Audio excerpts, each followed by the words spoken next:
I don't choose ideas to write about because they're ideas that are in white space or I can see can be positioned. I write about the things that I know my clients need. My name is Bethany Saltman, and I am an author and a best-selling book coach. And I'm Fran Hauser. I'm an author, a keynote speaker, and a publishing strategist. These How I Did It conversations will inspire listeners to claim their own authority mindset and turn the story they can't stop telling into a book the world needs to read. This is Bookbound, the podcast, created in partnership with Share Your Genius. Thanks for joining us on this episode of Bookbound. I'm thrilled for you to hear from Pam Slim, award-winning author, speaker, and leader of the KE Business Lab in Mesa, Arizona. She's actually authored 3 books, and the latest, The Widest Net, won Best Sales and Marketing Book of 2021 from Porchlight Books. Pam herself is a very special business coach whose root mission is to support entrepreneurs, and she's been at it for 3 decades. Talk about authority. This conversation is really special because we don't just dive into her author story, but we get to tap into her business savvy as well. It was such an interesting conversation, so I hope you enjoy. Hey, Pam. Hello there. So good to see you. I would love to talk to you about your beautiful phrase, body of work. You use that phrase to describe a person's evolving creative life as opposed to a career or a job or even a book. So since you have done so much work, so much varied work in your life, I'm really curious how you have discovered a book within the midst of your vast body of work. So how could you tell when a book was calling to you? It's funny you use that language because that's pretty much exactly how it feels to me. I always describe myself as an author practitioner. So my books have always come from the work that I have done. And starting with the first one, Escape from Cubicle Nation, came from starting as a blogger when that was a thing. Yep. Back in 2005. We remember, so yep. The way that I experience it is because of the work that I have done for many years, a couple decades now as a coach. When I'm working with people is often where I figure out places where they're stuck, and then I figure out different, frameworks and different ways to help them and begin to see insights or patterns or all those kinds of things. And then it literally is like I can begin to hear a book calling me. It sounds sort of cosmic, and because it is, like I can just feel it. It's like I almost feel this presence that at first is super hazy, somewhere in the distance in the woods calling me. And then usually it's over time, it's something just begins to kind of shift in me where I'm like, I think this is more than a blog post or a class. And I think it's actually something that's a book. And so it's usually every 7 to 10 years so far that happens. I love that. I've written 3 books. Yeah, no, that's incredible. And can you tell us a little bit more about that first book? How did you go from blogger to book author? That was actually a blog to book deal where my publisher, now Penguin Random House, but Penguin Portfolio, found me through my blog, actually through my podcast. So I had an Escape from Cubicle Nation podcast starting in, I think, 2006. And that was very I think I did it on the phone. Remember those days we had the technology? It was like you talk into the phone with somebody and it records as a podcast. So my editor, Emily Rappaport, shout out to her, said that she was listening to my podcast on the train on the way into the city. And she became interested in my work. She visited my blog, and then she approached me to do a book. So it was one of those emails. I had gone out in 2006, I think I had my viral moment when Guy Kawasaki posted one of my blog posts on his blog because I sent him a link to it. It was the first time that we met, and it was just a huge viral moment. So I actually had somebody who introduced me to their agent, and we had taken out the book. I had put together a very basic proposal, not really knowing what I was doing, and tried to shop it around a little bit and got resoundingly rejected. And one publisher was like, this is sort of a pedestrian idea, so I just sort of slunk back to my keyboard and kept writing for another 18 months until I got an email that, one would think it's a joke. It's like, wait a minute. Because actually Portfolio was my preferred publisher. They did Guy's books, Seth Godin, a whole bunch of people who I knew and respected, but it was real. And it turns out they were the publisher that said my book was pedestrian. So Sometimes it just takes a little bit longer to work on an Wow. idea to make it stick. That's incredible. Wow. Okay, so that's the dream. You had the dream come true. I did. I feel very lucky, which is why whenever people are asking me advice about, pitching initially, and we can talk about it because Yeah, yeah. I did 2 books with Portfolio, and then the last one I went out to market, which is a whole different story than when somebody approaches you. But I'm very, very thankful for it. That's incredible. Well, you did a lot of work leading up to that, clearly. Right. Actually, I'd love to hear more about how you got your third book deal then. So this was for the Widest Net. Yes. So for that, it sounds like you Right. actually did go out. You went through the process. Tell us a little bit about that. Yeah, so the deal that I had with Portfolio was for 2 books and, the option, so Escape from Cubicle Nation was the first, Body of Work was the second. And so I did go to them with the third, and they, at that point, just didn't feel like it was a big enough idea or a good fit. And this is where I'd love to dig into one of the realities of I feel great that my books have had really wonderful critical reception. Probably the most important thing for me is I know that they've really made an impact in individuals' lives because I've gotten lots of Mhm. emails through the years and know that they've been helpful for people. But I am not a, Brene Brown selling millions of books of Dan Pink, who has the numbers behind me. And so it really was a business decision that was honestly kind of personally painful just because I'm such a relationship person. I had many delusions even after having been in the market for a long time, and I work with tons of authors as well in my role as a business coach and advisor. I think I just wasn't fully understanding that my agent was trying to tell me how important it was first to really just have like a full-blown proposal. I'm going to give a shout out to my friend David Moldauer, who I ended up hiring to work on my proposal after we unsuccessfully gave a run for Portfolio. And he said, never take a meeting without a full proposal. Don't do it. And I was like, you Mm. clearly don't know me, David. Like, come on now. Ah, I'm like good friends. I've been friends with so many authors. I've written a million blurbs. I've done all the things to be a good partner. But he was 100% right. I didn't do justice to the idea in the book by not really giving it a full proposal treatment. So it was very painful, but an exceptionally important lesson that a book needs a extremely strong proposal. If we're not willing to put in the work as advocates for the ideas in our book to yeah. really demonstrate the big idea. Now, was I a little bit happy, aka gloating, when it won Best Small Business on Sales and Marketing Book of 2021? I was Yeah. like, it wasn't a big idea, huh? I mean, that was like, it was good, but they were 100% right to reject the idea, I think, in the way that I had proposed it and given my sales history. So that's the book biz, especially for the big publishers. So when you think about the book proposal that you ended up writing, what part of that proposal do you think was the strongest, the most compelling? Like what do you think really like sold the publisher who was McGraw-Hill, right, for your third book? What feedback did you get from them or what part of the proposal were you the most proud of? I think it was really the idea of the book itself. So they were specifically interested in the idea. And I think just the way that it was juxtaposing the basic premise of the work is really looking at business development through the lens of ecosystem and collaboration partnership as opposed to building empires, which I find most business books are really centered in this empire model of just Mm. making you the greatest, strongest, most domineering expert out there, which in many ways is what publishers love, understandably. Sometimes folks who come from that point of view have a really huge, platform and can be very persuasive in selling. So I think the publisher was just interested in that idea. There was a lot of real personal interest in it. And I know that they had really liked my prior books. And so they were kind of a fan of my work, which makes a difference having a couple of books Yeah. under me. So I was Yeah. super, super thankful to them.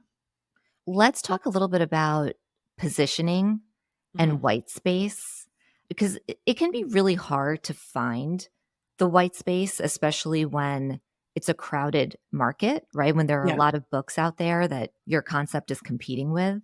Mhm. How hard was that for you in terms of like finding the white space? And you can talk to any of of your books. Publishers get really excited when they see that there's sort of an intersection between your concept and the white space, right? Yeah. So tell us a little bit about that. Like, was it just like an aha moment for you where you were like, oh my gosh, there's huge white space for this book?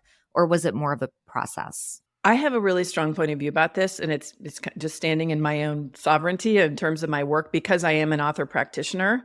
I don't choose ideas to write about because they're ideas that are in white space or I can see can be positioned. I write about the things that I know my clients need, and I know that I bring a specific point of view in the work that I do over so many years where because of bringing it out, working with people in person over many, many years because I'm testing and trying ideas when I'm teaching classes, when I'm doing keynotes, the idea really is one that where I begin to see it and experience it. Like in the case of the Widest Net, it's actually was around 30 years worth of my own body of work. My degree in college was international development, like a whole framework in grassroots economic change. And then we use the method testing it out live here, building a live brick and mortar community space for BIPOC entrepreneurs.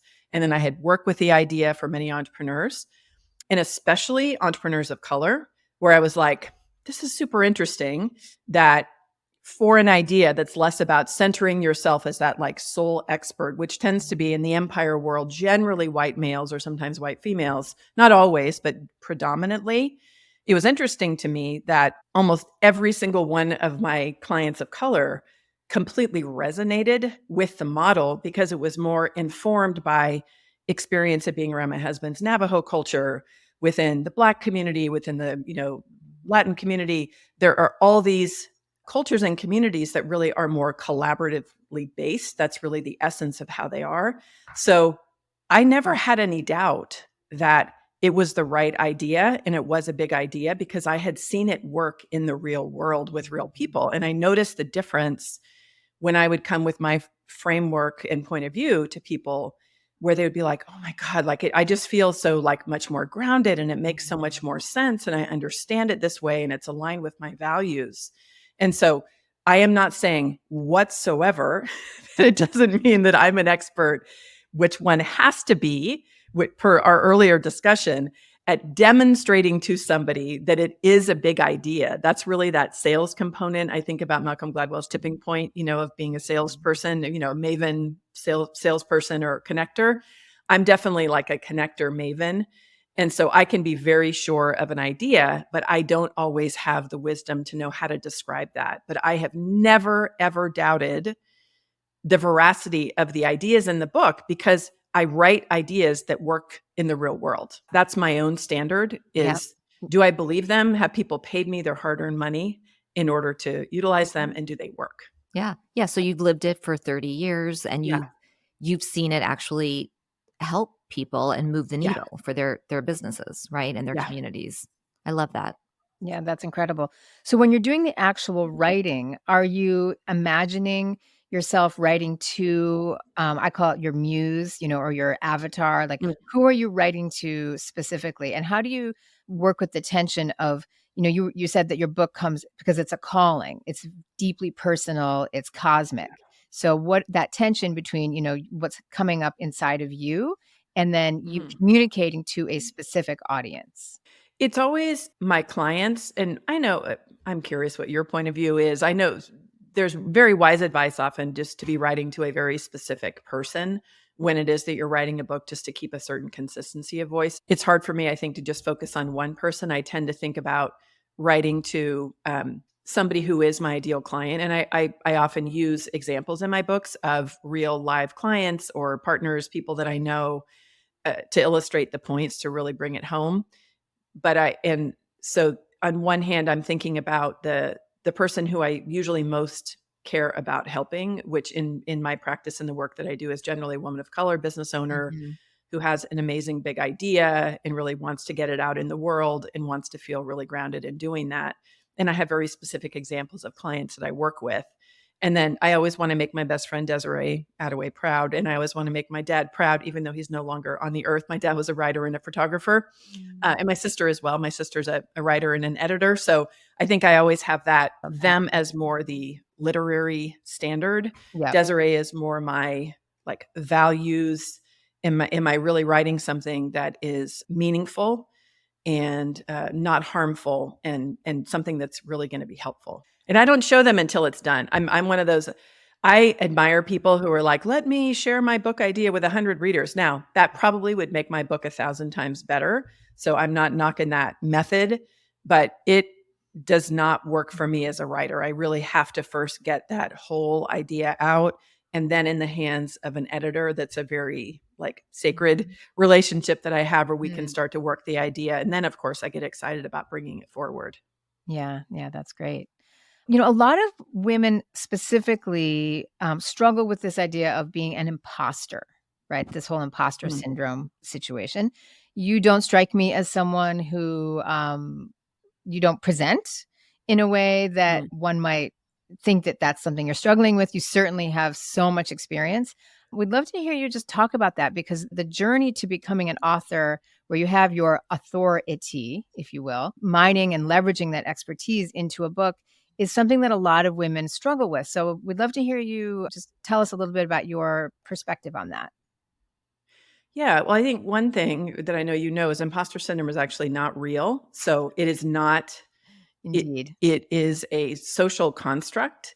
And to me, when I look at it, I analyze it as there are major systemic forces that are constantly socializing us as women. And again, we look at it from an intersectional perspective and it gets deeper and stronger if you're a Black woman, Indigenous woman, et cetera, where there are all kinds of messages constantly coming at us that our ideas are not as strong as men, that we don't have, as strong ideas, all those kinds of things. And so there's one thing that I think is super important to recognize when one is writing a book, especially if one's writing a book that in some ways is criticizing those overall systems. It is a real fear that people have. And I think the risk is different to different people. I have much less risk as a white woman to be writing certain ideas that might critique more like the dominant male kind of patriarchal perspective on business because of my identity as a white woman. So I think there is true grounded fear when one is bringing forth an idea that might be pushing against the ideas that are dominant, where you can get a whole bunch of pushback depending upon who you ask about whether or not the idea is good enough. Again, that kind of feeling that I got when, again, justifiably, because of the way I brought the idea to my publisher, Yep. they were just like, I don't see this as a big idea. I was like, oh, no, this 100% is a big idea. I know for a fact. But the other side of that, when there are systemic forces that are constantly coming saying, you're not good enough, it better be good, it better be perfect. If you get this deal, then you're really, you need to demonstrate you're just as good as everybody else. It's where it has to match your own body of work, your framework, your approach, your own expertise. People can write fantastic books. People can be great writers. I think about Dan Pink, a Gretchen Rubin, people who are more journalists that do obviously do a deep dive for whatever topic that they choose. But like for Dan, who happens to be a friend of mine, he's written about regret. He's written about time. He's written about drive and performance because he will choose ideas that, because he's a smart guy, he knows are going to be big speaking topics that are relevant, but also ideas that he's willing to wrestle with for a good period of time. And there's a specific approach to how it is that he builds the case for the book that's part of the writing journey. So that is the work of an author. Either you're really drawing on your own experience and body of work, which is never going to be uniquely enough, right? But then you're also very deliberate about what is really the framework that can make you feel comfortable Yep. knowing that you're representing the idea in a good way. And there can be many ways that you're bringing the ideas out and testing them in the real world, getting feedback. A number of my clients who are authors go through a very rigorous process of making sure that they get feedback, like for different frameworks as they're writing the book. But to me, when you look at both parts of it, and I know it's very coachy of me to say it, but language is extremely powerful. And so where we tell ourselves something like, ooh, I'm feeling uncomfortable about this book, I must have imposter syndrome because it's not true, and just do the research, especially for women of color, then you can be very precise and say, I feel nervous to bring this idea out in the world because I know it's probably going to piss off some of my white male friends, or I'm nervous because I'm writing a book and I realize I don't have 10 years of experience in this topic like another author does. And Right. I want to make sure that I am respectful in the book of making sure I feel good about the content. Yes. That is precise language that will help you do things to make your book better, because you all know better than anybody, it's so much work in order to make sure that you have a really strong book. Not only if it's a nonfiction book, right, that it actually is like tested, it works, it's based on real ideas, but also that it's interesting to read and, a sticky idea and framed right and all those kind of things. But I think it's really important that we take back some of the language. Yep. And I have seen it real time and experienced it. There is gender bias in publishing, hardcore women who have amazing ideas, who can have huge platforms. And then again, like, no knock against an individual white male. Like, I'm related, obviously, right, to many of them. And I have many, many dear friends who are white males. But I will admit that I just sort of get pretty ragey sometimes when I can see somebody saunter in that might just have a whole bunch of, Twitter followers or something like that, who is automatically believed more that they have expertise, as opposed to a woman that actually has either researched, background or experience background. Yeah, it's interesting too, like hearing you talk about the nerves that we can feel around putting a book out into the world. The other thing that many authors feel nervous about is, do they have a big enough platform? Do they have a Yeah. big enough author platform? Because publishers do put a lot of pressure on us as authors, right, to market the book. So I'd love to hear from, your own experience. Like, even if we go back to like your first book, Escape from Cubicle Nation, Mhm. what did your platform look like at that point? Like, how did you, and tell us a little bit about, like, with the actual selling then of the book, the marketing of the book, what do you think was the most effective channel for you?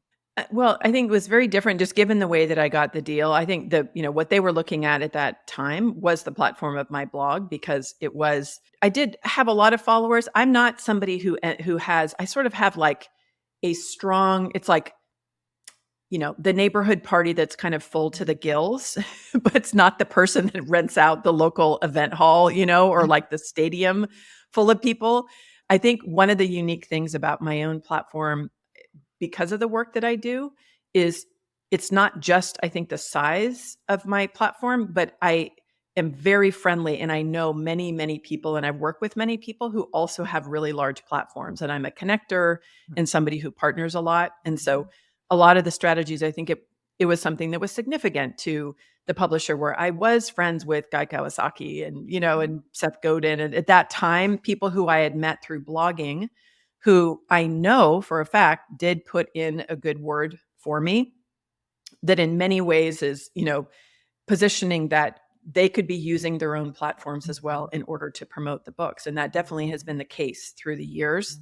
Gosh, I can't even remember. That was so long ago. It was like 2007, when that happened with it. So I don't know like how many blog followers that I had, but I look at it a couple different ways, because in many ways, like, I understand how the publishers need to have some kind of objective metrics that they're looking for in order to have some level of comfort to know that people are going to be, extending their work. It's also really important that those often, like, people might do specific campaigns in order to boost up the number of Instagram followers that they have, for example, right? Or get a bunch of people on their newsletter list that can really have nothing to do with the actual, their ability to move books. They're two totally different things, of like how many followers you have and your ability to be moving books. So it is the responsibility of us as authors, when we get a book deal, to be doing the sales and marketing activities in order to make sure that our book, is really selling copies and moving. But it is something I think that's really important to also realize is I see people investing a huge amount of money and effort and energy into just building their platform, which again, I would look at the trade-off given the kind of publishing path that you want. If you want a traditional deal, in many ways, you have just to be showcasing these traditional means in which you are demonstrating that you have platform. But I would just say, like, of the followers, who actually is there, who can you pick up and call? that is likely to be having you on their podcast or, inviting you on their stage or something like that. I love what you said about really like your personal connections and Mhm. people in your life, whether they're friends, family members, colleagues, who themselves have big platforms and who want to be helpful to you, right? They want to see your book be a success. In every book proposal that I've written, I always, in my marketing section, I always list those people out, right? Because I want the publisher to know that I'm making a commitment to reach out to these people and to ask for their help. So I think it is something really important. It's not just the number of followers, it's not just how big your platform is, but what are those relationships that you have where you can almost like borrow influence? Yeah. And it is to say also then for the actual folks that you have in your community, people that are on your newsletter list or that you have and follow on social media.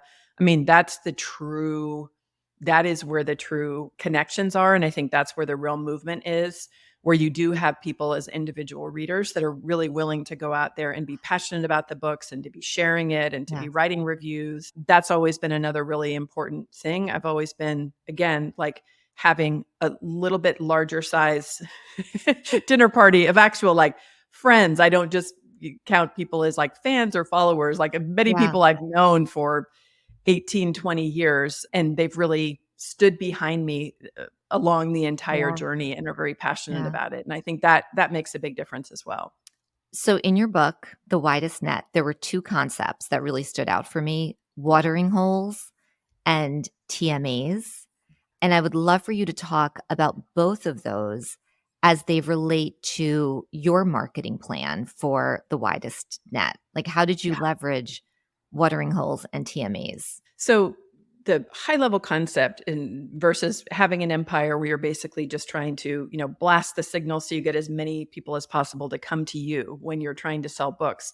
Concept of the widest net is you have your ideal reader, in this case, in the center of an ecosystem where they're looking at places in person and online for information, resources, tools, and support to solve the problem that your book also solves. So my readers all want to grow their business. And generally, with ethics and in a way that's collaborative and not like hardcore internet marketing.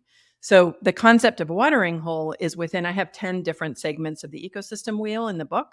So as you look at these different places where there are other people, like a podcast, you might have a very popular podcast. I would call it a watering hole, where the lovely hosts have done tons of work to gather essentially ideal readers for your book in the audience that follows that podcast. So when you show up and you're a guest on that specific podcast, it's one to many, a perfect point of connection. Or you have an event that is a watering hole. Events are really the super connector thing, which is why it was so hard for people like myself to be promoting books during the shutdown. Is you have the opportunity during an event, your fellow presenters often and speakers on stage can be these wonderful, I call them peanut butter and jelly partners, highly complementary, non-competitive partners.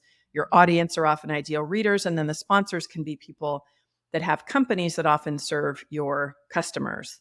So those are examples. I do a lot of work with brands, and brands are also wonderful ways. Most large brands that have, for example, small business customers as their audience use content marketing. I did actually tiny marketing actions, webinars with GoDaddy, for example, when I was promoting the Widest Net, where I reached out to them to do a webinar on the topic.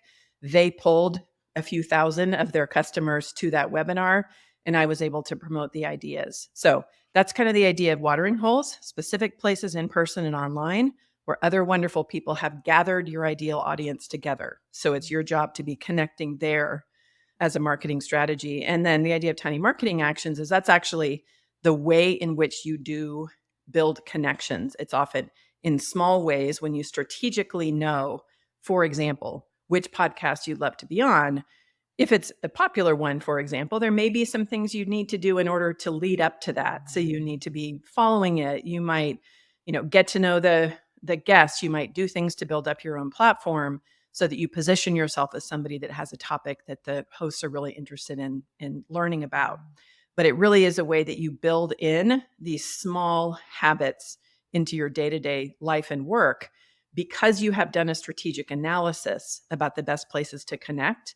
that ends up being a more authentic way, I think, of building a business, as opposed to just, we've all gotten, hammered by, some big pitch by usually a, nameless, faceless, very kind PR person who's just blanketing the world trying to get their author, on your podcast or something. And it just rarely works because it just feels so disingenuous versus, I just got a email from somebody, a professor of at the London School of Economics.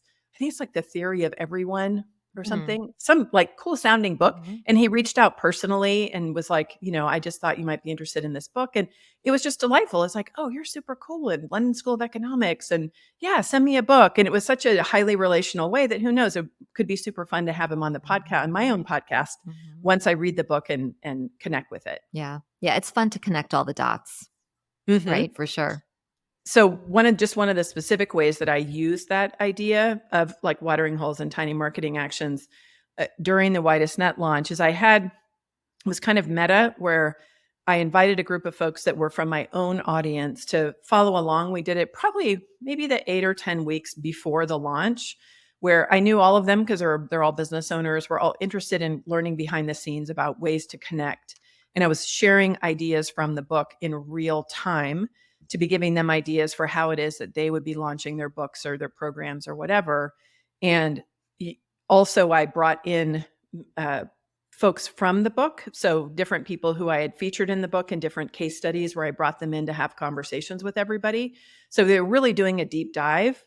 And in this case, it was like creating my own watering hole, but a place where I already had people who were connected with me that were having the live experience of really understanding the method real time. And then also I was able to be very deliberate with them, saying, this is one of the ways that I'm using it when the book comes out. And then I could be very specific about ways that they could be supporting the launch. And I was just trying to contrast it with sometimes just that, join my street team. And the whole premise is just, you help me, do well. And like, I love that. You need to have reciprocity, but I'm always thinking like, what's really in it for the readers themselves, besides being kind and generous and helping out the author. And that's how I'd like to build things in a little bit differently. Yeah. Creating value, right? Creating value for them. It's also really great to think about this in terms of aspiring authors who think of platform and network and someone like you, Pam, as being so separate from them and something to aspire to. And the idea of, excuse me, of the watering hole in this ecosystem is that you can start today by engaging with authors and by being on the giving side. Don't wait until you have a big ask. Get involved now and really start engaging with the people that you admire, who you long to become.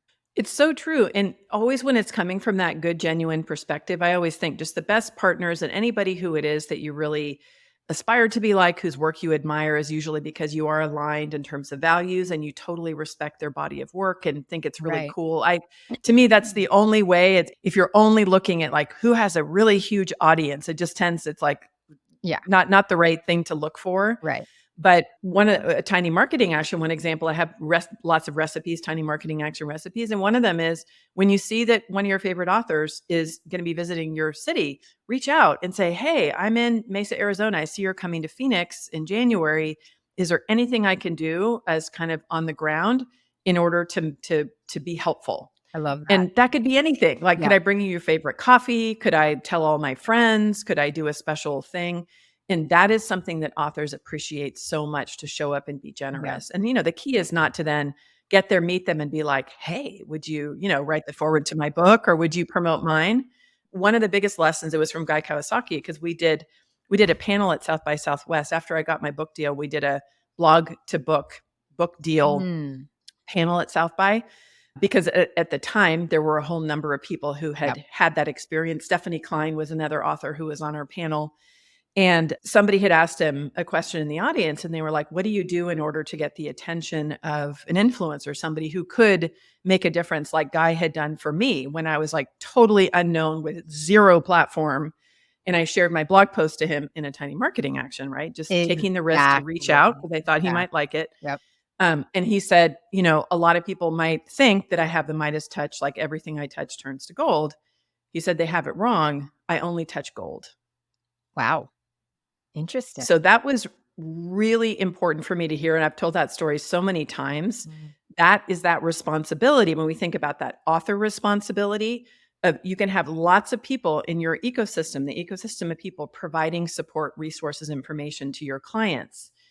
You want to be showing up no matter the size of your platform. Everybody is just maybe a little bit less experienced equal, or an Yeah. equal that has maybe a smaller platform, but you want to feel really strong and secure that what you're sharing is something that you're proud of, that you've worked hard on, that's useful. Yeah. And in my experience, that over and over and over again, I think that's the thing that ends up creating a really significant, interesting connection, Yeah. because you're actually talking about the thing you both care about, which is really who your clients are and like what are those problems you're trying to solve. And you can really be sharing interesting points of view. I love that. And then, through the years, like just exactly as you said, reach out and be very proactive. I'm always reaching out to Guy and, like, hey, you should have now. In these days, he has a podcast, doesn't really blog anymore, but you should have this person on Remarkable People, John Legend. I'm always trying to get him to interview John Legend so I can go I and be there love in the you and the studio when John he does Legend it. thing. Yeah. That's so great. Yeah. But those are ways just to be, my friend Susan Beyer calls it being relentlessly helpful, Yeah. just like constantly showing up and looking for that reciprocity. And then when you do have a relationship, you can take a risk when there is an ask to make, like, would you blurb my book? I always like to have a very specific clause where I say, I thought about you because I know in your body of work, I thought you'd be an amazing person to blurb the book. Mhm. If for any reason this is not a fit for you, Mhm. you can absolutely tell me, no questions asked. Yeah. That's But if exactly. you Yeah. are open to it, then here you go. Right. Because it gets kind of fuzzy when you are friends with lots of people. And if people are blurbing appropriately, they're putting their name on something that they feel like is gold. Mhm. And you never want to just assume, hey, we've been buddies for a long time. Yeah. I've done a bunch of stuff for you. Therefore, you have Mhm. to be supporting me in my book. Yeah. No, that's It's great. true. And there's so many different ways you can show up for people, like you said. I mean, even writing an Amazon review and That's just Yes. sending it to an author, sending a link to the Amazon review that you wrote. There are, lots of smaller things that can make a big impact, right? So I Mhm. think that's your whole concept of tiny marketing actions, which I love. They just feel very doable. And as long as you're doing it with your heart and you're doing it genuinely, right? And not just like, exactly. I'm doing this for you, so then you're going to do me a favor. It Yeah. works and it feels good, right? That's right. That's really like the spiritual practice part of it, Yeah. that's just Yep. it really and truly, and this is probably the hardest work to do. You that to build a relationship from nothing into one in which you're friendly enough to be asking a significant maybe question or favor. Very often we have to start so much earlier, like you Mm. said, following somebody's work, being helpful, getting to know them, really seeing if there's a vibe there. It's kind of like dating. Thank God I haven't had to date in Yeah. 20 years. I've been married, but it's kind of that same thing. You really want to take some time to make sure that there's mutual benefit, that the person is not just sort of passing time, and you notice that they're actually interested in you and your body of work. And then when it is time to make the ask, you want to feel emboldened, like to make an ask. The main posture of tiny marketing actions is where you have that instinct, like I did at 10 o'clock that night in Mhm. 2006 to email Guy Kawasaki, who I'd never met, who I thought was amazing and I admired so much. Like when you have that instinct just to do it with joy and love, Mhm. and then to be completely okay with whatever happens, just to release total Yep. desire for expectations. And Mhm. it's really that habit of taking consistent actions and planting multiple seeds where things start to pop up. The thing where all of us have gotten stuck is just normal is, continually refreshing your email to wait for that one Mhm. person who you asked to finally come back and connect with you. And you're going to slow everything down if you do it. So Mhm. be very passionate and deliberate, be clear when you ask questions, but always give a very specific out so that they can just feel clear if they say no. And then keep planting seeds. Keep planting I seeds. love that. And not attached to the outcome because you don't know what the Yeah. outcome is going to be. Right. That's great. One of my favorite ideas from your books is this idea of a person's root mission. Could you talk to us a little bit about how your root mission has evolved over your career? I kind of do reflection at different times in my own body of work to really think about why I'm doing what I'm doing. There's one thread that the subtitle for body of work was finding the thread that ties your story together. So it's sort of like that's always the context that I'm looking for as I'm getting into new stages of work. The stage that I'm in right now is I have an agency helping people build licensing and certification programs, sort of a more mature business approach to taking IP and sharing it. And so I was looking back, like, what is that thread between doing something like that, all the work I've done around marketing, our community lab we've had here for 7.5 years. And a lot of it really comes back to, as it usually does, a childhood experience of being 5 years old when my parents split. My dad was mayor of our town at the time, our little town of San Anselmo. It was super traumatic, I know, for everybody all the way around, especially my mom.